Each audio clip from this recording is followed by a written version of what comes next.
out there in Webland and here at our services, some of you have very fine chains on your little necklaces. And they get all tangled up, don't they? Then you have to get a little pin out and try to carefully do that and undo those chains. And it's a lot of work, isn't it? To do that. Now, parables are like that. And the 34th verse here, in the 4th chapter of Mark,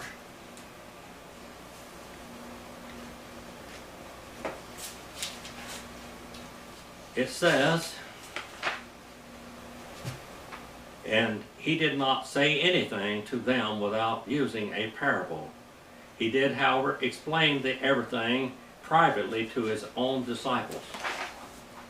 Now, one of the last messages that I did was that the uninitiated are blind and living in darkness. Blind and living in darkness. Now, they're blind and living in darkness by choice. By choice. These people would not accept Jesus Christ as Savior. They tried to kill him, tried to murder him. They committed perjury. They committed false witness. All of these things. They paid people to perjure themselves in court. Now that happens all the time in America. Throughout the years, we've known of that. But these people chose to live in darkness by their choice. Now the parables that Jesus gave are a untying of the knots of the dark understanding. Some people wanted to live in darkness. They chose to live in darkness. They could have been saved. And now he's going to go out on the water. Marilyn, you and I have been out on the water a lot of times in the boats, haven't you? Haven't we? We've been out in some storms. Yeah. I remember one time we were out there and I'd had a Gailey's Marine Supply worked on my boat. I didn't do it myself. I had them do it because I was going to go out in the ocean and I really wanted this thing to be absolute perfection, and I figured they could do it, but they made a mistake. I got out there and there was a storm coming from the north and there was a storm coming from the south. Do you remember that? Yes.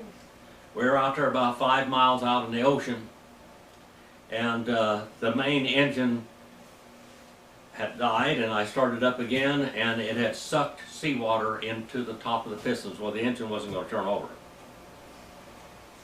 And I had been using AMSOIL in my outboard oil, and it just ruined it. The compression had gone down because it was 100 to 1 oil, and it didn't work. It did not lubricate.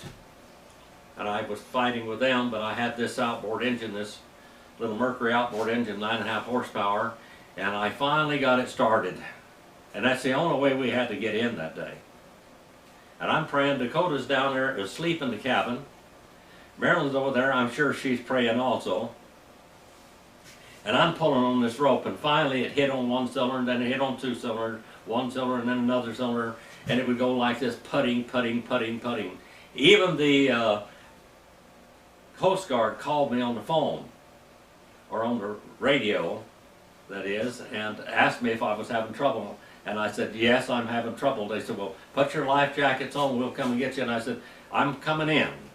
I said, the outboard engine finally started and I'm coming in. They said, okay, well, we're here if you need us. And so we were putting, putting, putting. It would run on 1 cylinder and then 2 cylinders. It'd go put, put, put, put, put, put, and then put, put, put, put, like that. And we were out there. The storm was coming from the north and the south both. We were catching fish really good that day. It had been very calm, but now it was stormy. We got in there, and that boat ran all the way, that engine did, all the way into the harbor. And they picked us up and put us on a trailer, the boat, and we got out of there. We went down to Phillips in the gas station, and Marilyn went in and got a booklet on boats and RVs for sale, and she said, "This is the boat we need right here." We ended up buying that boat, didn't we? She said, "This is the boat we need. We don't want. I'm not going out in that ocean again until we have a boat that is in really good shape." And we had a boat, a good engine inside, and an outboard always to bring us in if we needed to. Now we're going to talk about a storm in Jesus' time. We're going to read this in Greek, and thank all of you out there for your comments on sermon audio and on YouTube as we do this. I guess you're enjoying this Greek because every one of these sermons have been top downloads in the world. That really surprised me. I thought when I went back to reading Greek that people would get bored with it, but evidently they're not bored with it. Evidently they're really wanting to listen.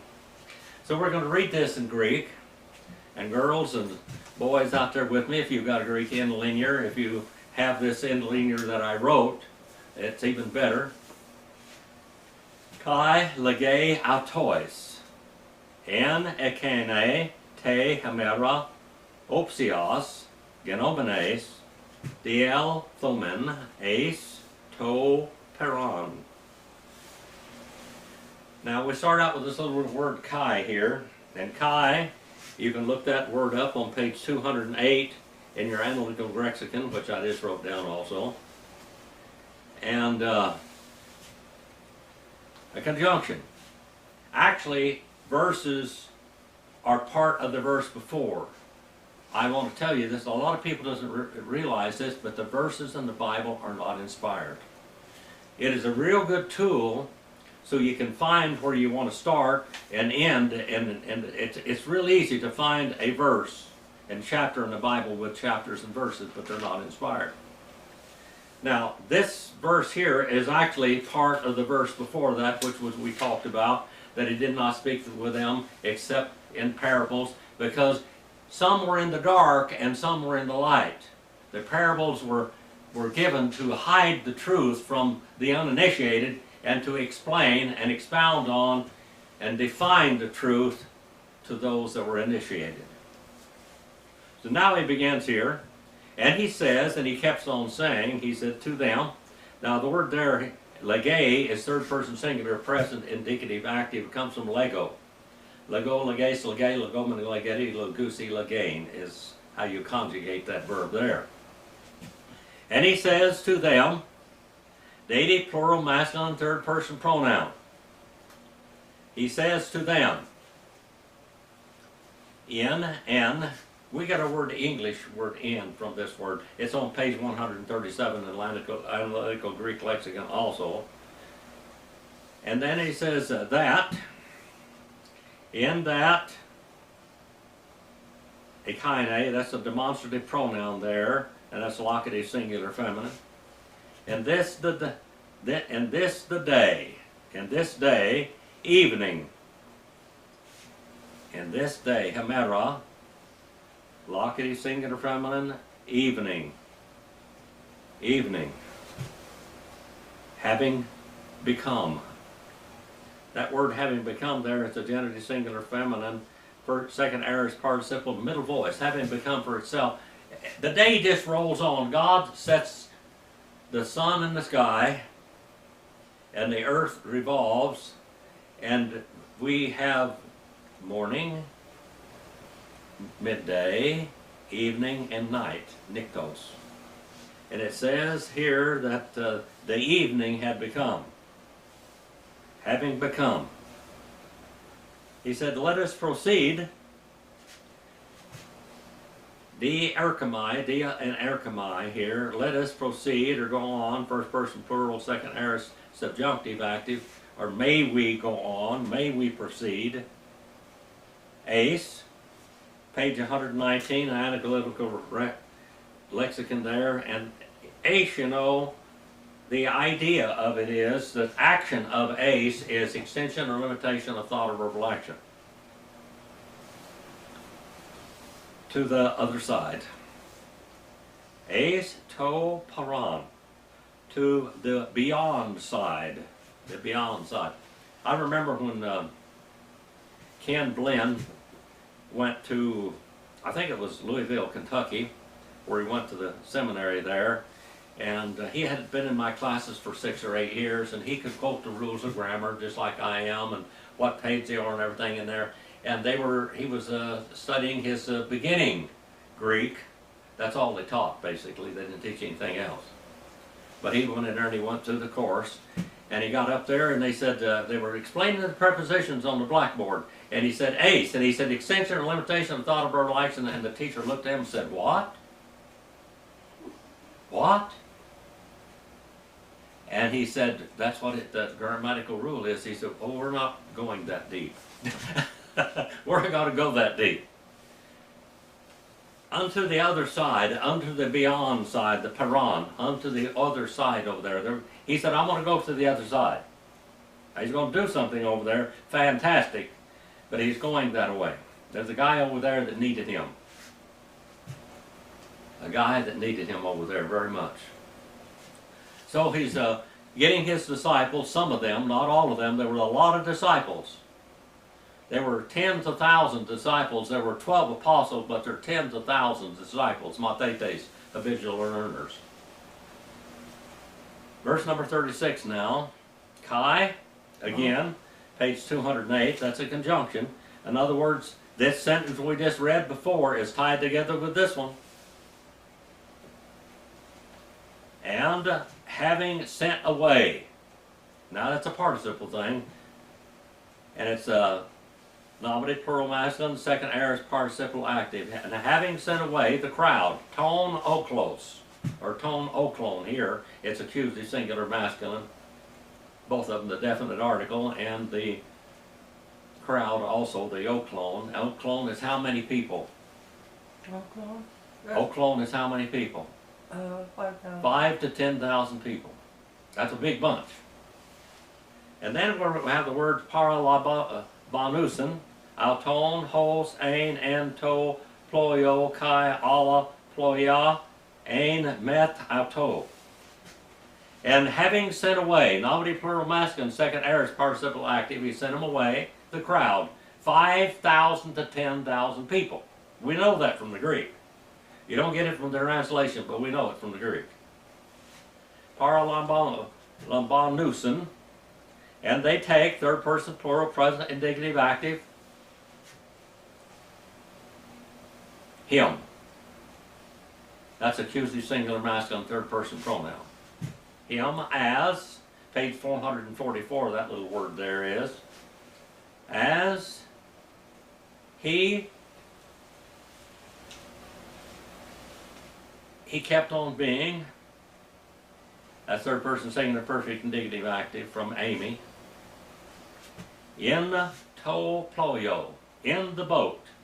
Again, here we have a preposition, and that's on page 137, and that means location, in. And we have in Greek, we have nominative, genitive, operative, locative, instrumental, dative, accusative, and vocative, the 8 cases. By the way, Sanskrit has 8 cases also. In the boat. That's location, that's locative. Locative, singular, neuter. Boat is a neuter word. In the boat, and other boats, Allah, other boats, they're kept on being with him. With, little preposition there, with him, belonging to him, with him, genitive, singular, masculine, third person pronoun. So now, here we have, he's leaving from the Greek, we know this.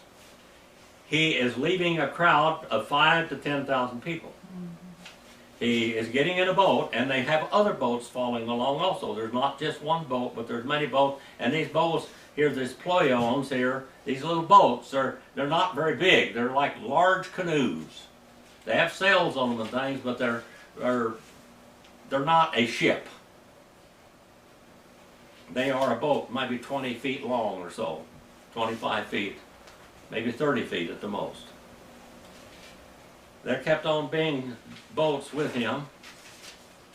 Now, some of these boats were probably other disciples, but also some people followed if they had a boat. Some people would get in boats and follow him. So there's quite a few boats out there on the water. Now, as you look in the films and things that they do about this, there's one boat. But what does the Bible say? There are many boats, other boats. Verse number 37 now. Kai again, page 208. That little conjunction, tying the sentence together. All it is these are run-on sentences. They just continue to go. And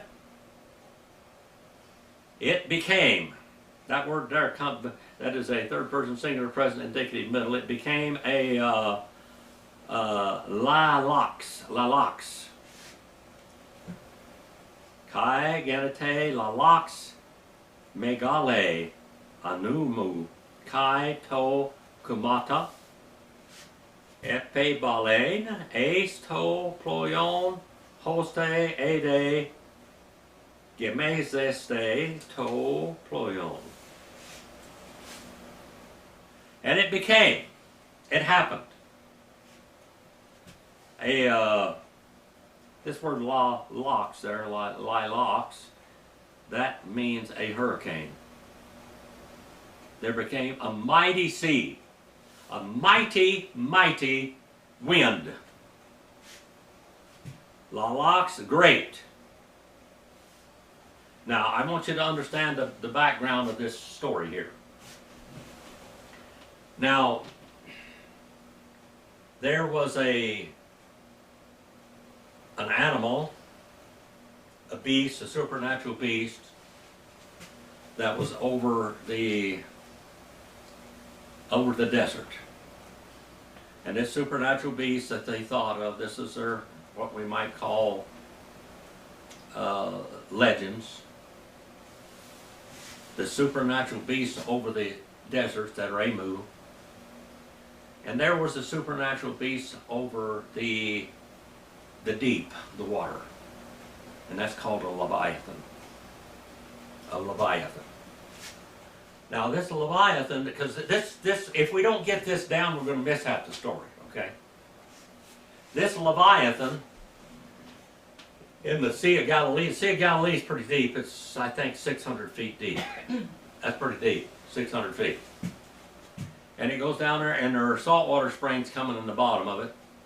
But the Jewish legend is that the bottom of the Sea of Galilee was the gates of Sheol, or Hades.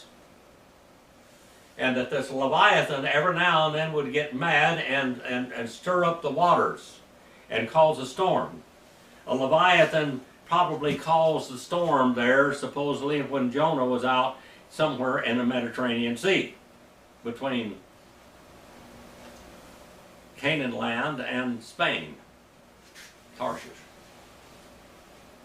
And one of them swallowed Jonah, whatever kind of a dog that was. The word dog is Hebrew. It means a great fish. It means fins. Well, the Leviathan is a fire-breathing dragon supernatural being, which when Moses and Aaron threw the rod down in Pharaoh's palace, the rod became a Leviathan, not a Nahash. The word was Tanin in Hebrew, not Nahash. And when Jannes and Jambres threw their rods down, it became a Leviathan also, a dragon, not a serpent. And God's dragon ate up the other Leviathans. Now we got a Leviathan, as far as they're concerned, in the bottom of the Sea of Galilee, and it's stirring up the waters and blowing and causing this great hurricane. Now later on, this is going to come back again. We're going to see something later on in the next chapter about this Leviathan and about the dangers of the Sea of Galilee and the violent storms that arise out of there just instantaneously, it seemed like, extemporaneous. And there was a great wind, a megale. This is where we get mega size it when you go to McDonald's. Mega size it, that means big. Megale. A great hurricane, a great wind. Lalax. Anu mu Anemu, that means wind. And then we have the word kai again, page 208, this conjunction, tying another sentence. We have a sentence there, and then we got another sentence coming up. And the kimata, and the waves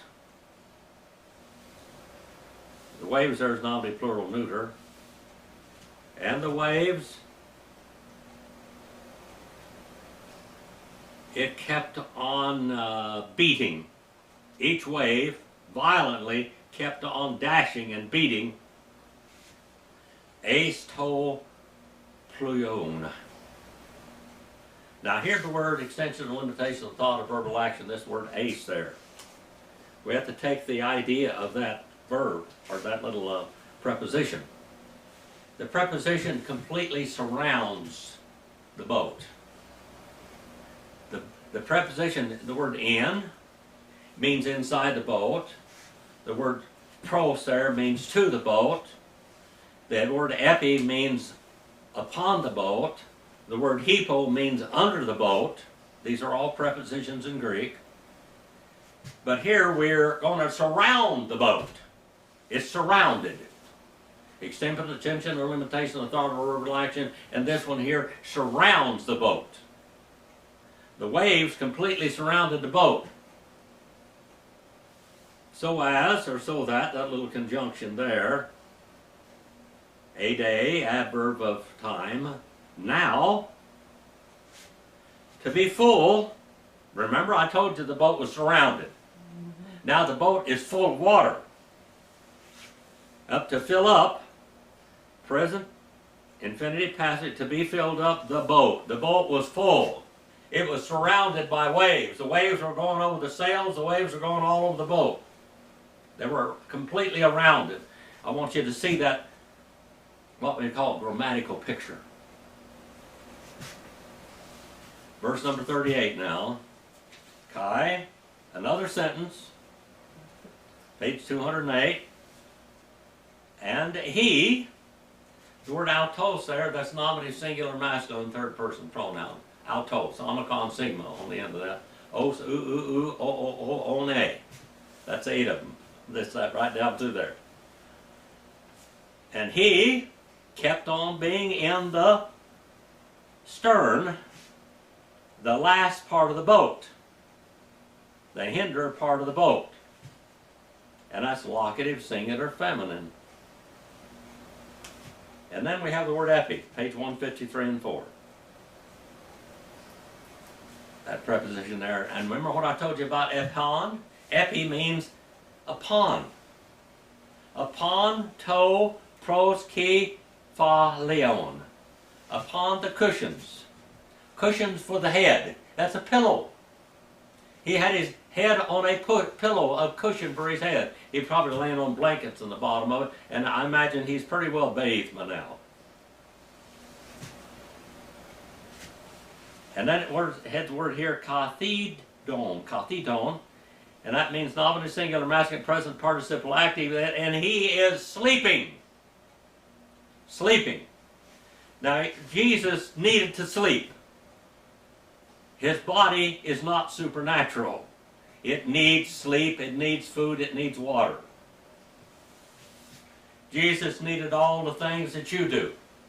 You eat, you sleep, you drink, you go to the bathroom, you know. All of the things that we do, he needed to do because he's human. Even though divine dwells in that humanity. He's a being fast asleep. Kata edo. That's where it comes from. And then word conjunction here again is and. You can also put it there also if you want to. Also, a guy Rusin, they raise him up. He's roused up from the sleep. He is roused up from the sleep. Him. Auton, that's accusative, singular, masculine, third person pronoun, and the conjunction. Or you can put in here also at the same time, also they say, and they keep on saying to him,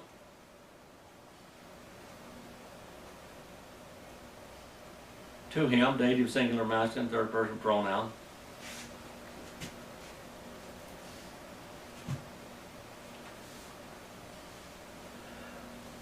Actually, one of them said to him, one person said to him, didaskale. Didaskale is bhakti, singular, masculine. And that's the case of address. And they said to him, didaskale, teacher. Ook, and it's shortened here to oo. Page 294. Ook. Not. That word, not, it concerns, it means wishes. Not concerns, wishes to you that we perish. See, soy there to you, dative, singular, that we perish. Apulu metha. We shall perish. Third person plural, present, indicative, passive. We shall be caused to perish. We shall be caused to perish. Now look on a little further. Now conjunction again.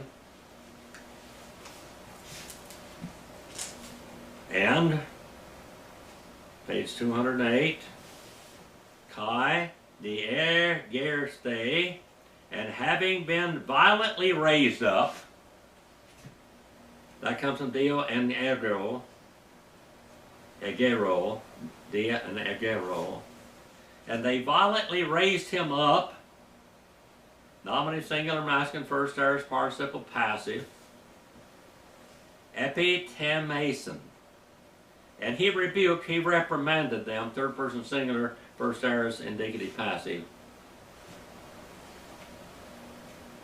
He was caused to reprimand them, epi and timao. The word Timothy comes from that word. That means to reprove. It also means to be honorable.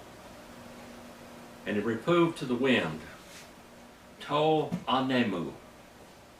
That's dative, singular, masculine. To the wind. This is that storm. Now he revokes. He rebukes. He reprimands the wind. Now remember, according to them, their minds and their, what we might call their legends, Jesus has just reprimanded the great Leviathan of the deep, hadn't he? And he said, be still, shut up. And he said to the sea, now third person singular, present, or second aorist, indicative, active. That comes from Lego, by the way. Even though it completely changed because it changed to the aorist tense instead of a present, indicative, active. And he said, te thalase, to the sea. Ziopa. Pi masu. Kai eko pasin. Be silent. You be silent. Second person singular, present, imperative, active. It comes from si pa'ol. Pa'ol means to cease. Pefim moso. And be silent. Second person singular and perfect. Or perfect in time. Indicative, passive. You cause to be silent. That comes from Timo. And again, the conjunction. And ekposan. And immediately it was cut off. It comes from the word kopto, which means it was cut off, chopped off, shut down, completely shut off. Shut off, ho animos, the wind. And it became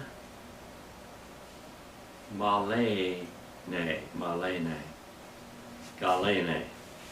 It became tranquil, calm, peaceful, great, Magale.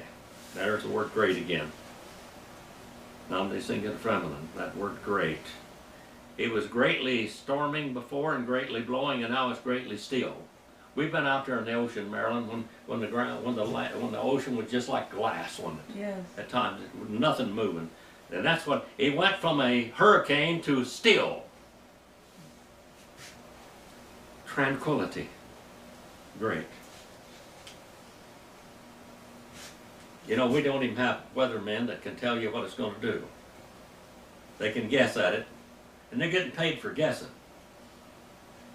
I went out here the other day, and I'm facing this operation, and I got a foot problem that's, no telling what's going to have to happen to that right soon. I've got this brain tumor, and I'll be flat on my back for 4 weeks, they said, if I have the surgery, if I'm well enough to do that. Anyway, I went out here and I started painting. I looked at the weather first, and I went out there and I started painting, staining the front porch again. By that evening, it said it was going to be still and going to be no rain for a week or two. That's what I saw. It rained that afternoon. They missed the ball. Jesus will never miss the ball with the weather. If he doesn't like it, he'll change it. There's nobody can change the weather. Verse number 40 now. Kai epen altois ti dialoi este upo ekete piston. And he says to them, conjunction, that little word again, page 208, and he says, third person singular, second aorist, indicative active, and this is punctular, and he said to them one time, to them, dative plural, third person pronoun, why? This is a little, it's something like an exclamation. It's something like an interrogation. And why? Deleoi, why fearful, timid, cowardly you are. Nominally plural masculine from delos. You are, you keep on being. Third person singular, present, indicative, active. Not yet. That comes from ook and pos there, that little word there. Ook and pos. And not yet. Ye have faith. That word there, that ekete, is second person plural present indicative active. From echo, eke, ekete, ekes, ekomen, ekete, ekusi, ekane. Not yet ye have faith, piston. Not yet ye have faith. Verse number 41 now, this is where we're going to quit. Kai, F, F-A, Be-Theson, Phobon, Megon, Kai, Elegon, Tros, Alelus, Tis, Ara, Hutos, Eston, Hote, Kai, Ho, Anemos, Kai, He, Thalase, Ipa, Kue, Auto. And a conjunction again. This is still part of the same thing. Page 208. And they feared. They greatly feared. This word here, we get a word phobia from that word. Phobia means to fear. You have all kinds of phobias. Arachnophobia, where you're afraid of spiders, ictomies.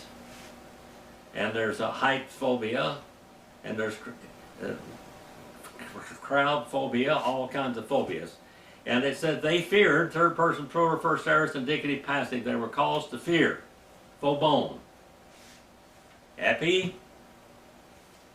Here, that means tremendously feared. To fear. That word fear there is accusative singular masculine. Great. And they kept on saying to one another. Tros. That word, page 346 there, that the word pros is. To one another, alleluia, who, therefore, this one. Now, they had seen Jesus heal the sick. They had seen him raise the dead. But they had never seen him command nature. Jesus is Jehovah. Jesus took the chaos of Genesis 1 and 2 and formed it in order again. By the way, God did not create the world in disorder and a chaos. He created it in perfect form. God doesn't create chaos. He creates order. And he took from chaos and he made order again. But according to Isaiah 14, Ezekiel 28, we know what happened to the earth after it was created in Genesis 1:1. It became destroyed. And this all happened in eternity past, not in time and space. This happened a long time ago, in eternity before time and space. By the way, time and space, as we know it, is only a marked off piece of eternity, by the way. A marked off piece of eternity. And they feared it greatly. And they kept on saying to one another, who then is this one? He is because both. Now here we have the word Kai, page 208 here, but now this word Kai here means both. That's a cumulative particle. Both the wind, ho animos, and the sea, they hear and obey. This is a military term. And it means when you hear the sergeant or whoever, the general, bark the words, about face, attention, whatever, they do it. That means they hear and obey. They hear and obey. Now, some of these Jews heard and obeyed, and some of them heard and wanted to kill him. We'll go on now in chapter 5, and we're going to see again a little bit more about the Leviathan of the deep. Our Father, we send this message out, and I pray that it touches people's hearts and that you build them up in faith, save those that need to be saved, and Father, protect your people out there where they are in the world. I know that people listen to you from this little church here all over the world. And many of them, Father, can't even say they're a Christian in the countries, in the Islamic countries where they are. All the heavy persecution they have there, I pray that you comfort them in it and protect them, Father. And those that are here, far and wide, from Wales to Australia to New Zealand, Pennsylvania with Nancy, Father, I just pray that you watch over them. Touch their hearts, protect them, give them great faith, because you give faith.